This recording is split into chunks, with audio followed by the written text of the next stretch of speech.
What a mess. What a... No, I'm not doing that again. My point is, it is extremely messy around the area of the ring base. There's just holes everywhere. I'm always falling in them.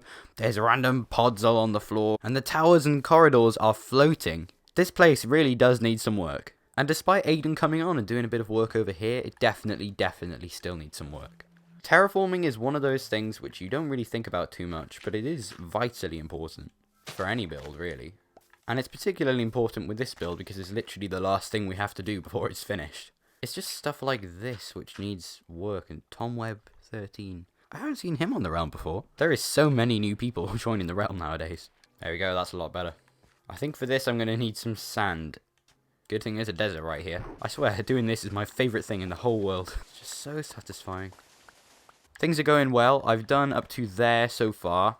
There's still a lot more to do, obviously. I've still got all of the rest going down that way to that tower. But I think this is the bit which is going to take the most time because this bit's floating, obviously. And over there, all I've got to do is continue the cliff type thing, which will take a lot less time. I made it look a bit nicer over this side so it blends in a bit better. And then, of course, over this side, I've been mixing in some sand to make it look more natural. And it is looking pretty good, in my opinion.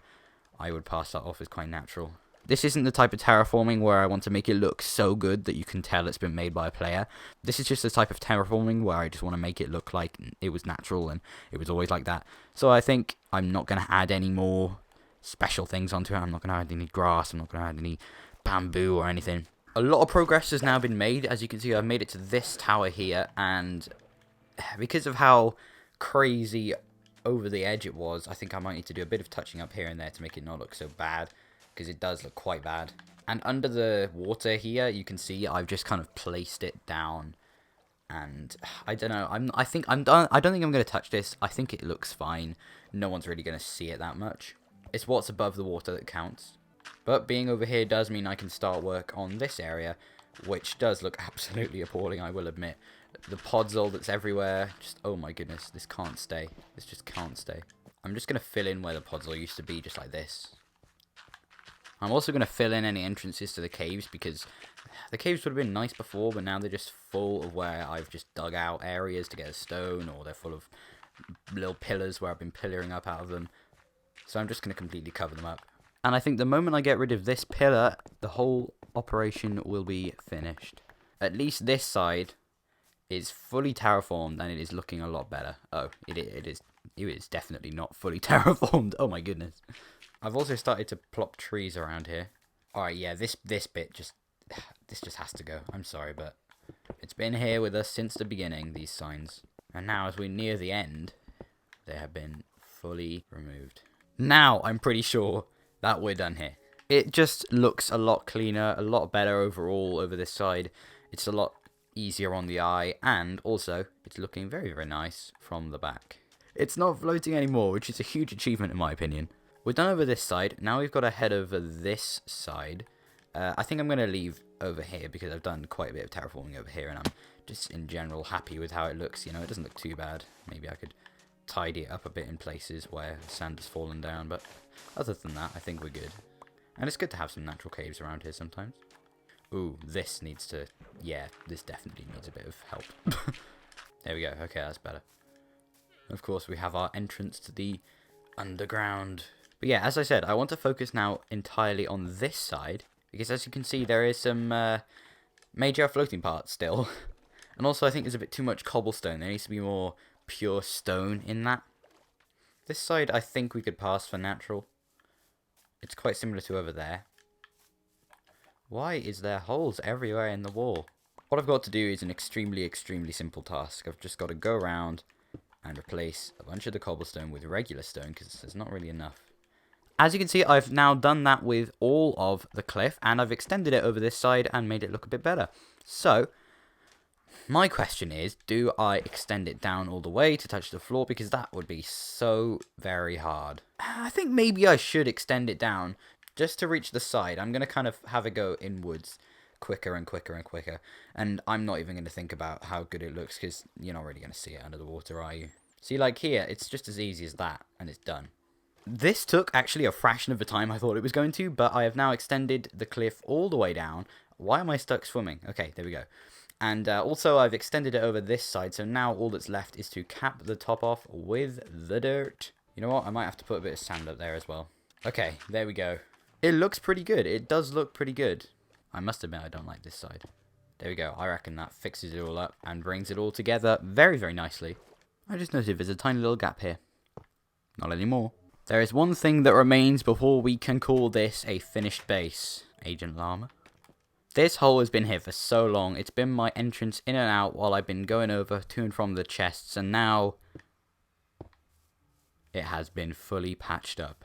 And as the sun rises on this incredibly majestic building, I think we can finally say that the ring base is complete.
Except for one thing. Someone's used this anvil, by the way, which kind of sucks. We want the dragon egg here. No one on this realm has defeated the Ender Dragon yet. So, at some point, I'm going to have to hold a meeting with the members of the ring, proposing the idea that we need to go to the end and get the egg to put it here. And the ring can be the proud owners of the dragon egg. In the meantime, though, I'm going to go back to my base because there's something that I want to work on. Last episode, we built this rotten flesh farm. By the way, I have changed the design, so now it doesn't click constantly. It only clicks when rotten flesh is in the droppers. This side, I want to put a food farm, because food is a serious problem. Let's have a look at my food chest. Ah, wow. Gunpowder. You might have seen me eating melons quite a bit in this series, and that's because of how dire the food situation really is. I mean, back at the start of the series, my main food source was bread.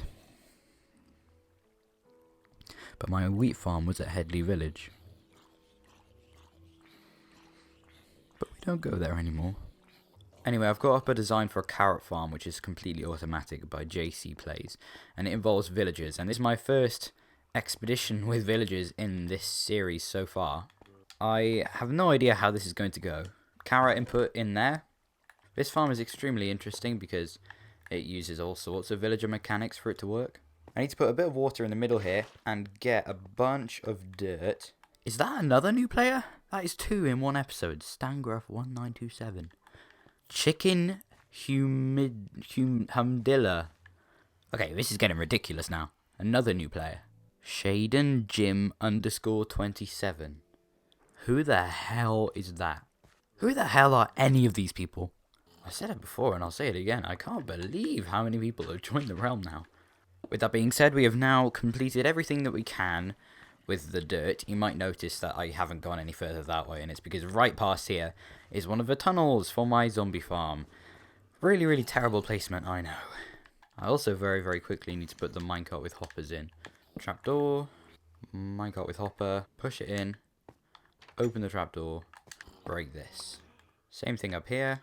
I'm not 100% on how and where I'm going to get the villagers from. I'm going to assume just a village, you know.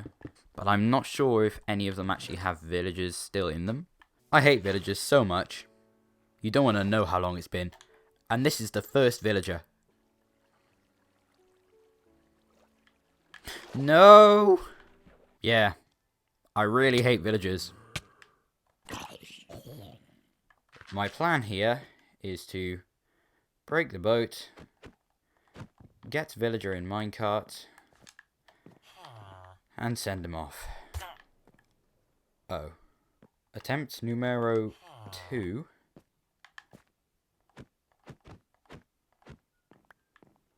Okay. So far, so good. And we're good. Oh, perfect. He's synced with the bed and also the workstation.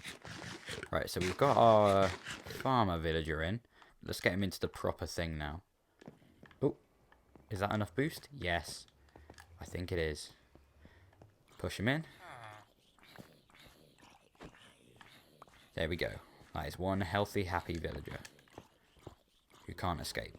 You might have noticed I took the beds from out here into my base. For one, I thought it would kind of coax the villagers in there if they linked with the beds, but that's not really how it ended up turning out. However, I then realised, actually, it's probably high time I bring my beds in here, because they've been out there for so long, and any time I go to sleep, I have to go out there, and it's just annoying. I brought along 3 extra beds too, and I guess my many crafting tables are in here now as well. We need to sort out a lighting solution for in here, because it is just ridiculous. There's still torches on the floor, and we can't be having that, can we? Literally the most simple solution I could think of. Dig down 2 blocks. Torch. Slab.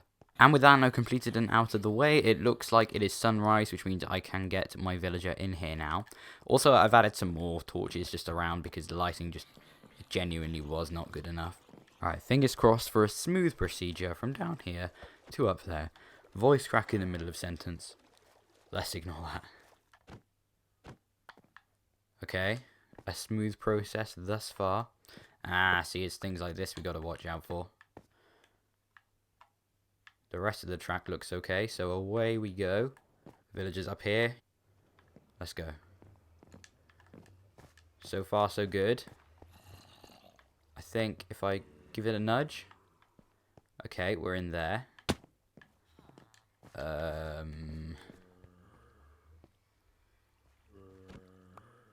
There we go. We're in. Absolute perfection.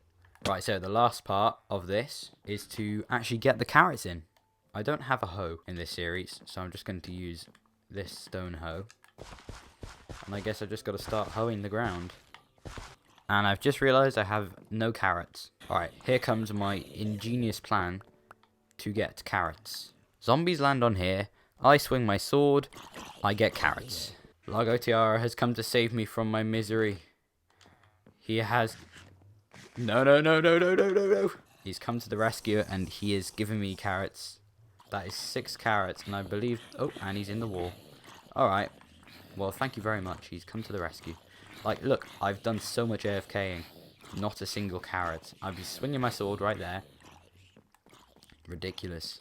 I think what I can do is just place a bunch of carrots. Bone meal the carrots. Get more carrots. And so on. With all the carrots now planted, I think we are done for this episode. I have done a bit of cleaning up in here. A creeper did come in, which was very unfortunate. And also, I've done a bit of cleaning up out here too. I'm so glad that the ring base is finally finished. And also, we're moving forward with this base too. I put the beds here, as you can see. This is obviously just a temporary place. The ender chests can't be there behind them.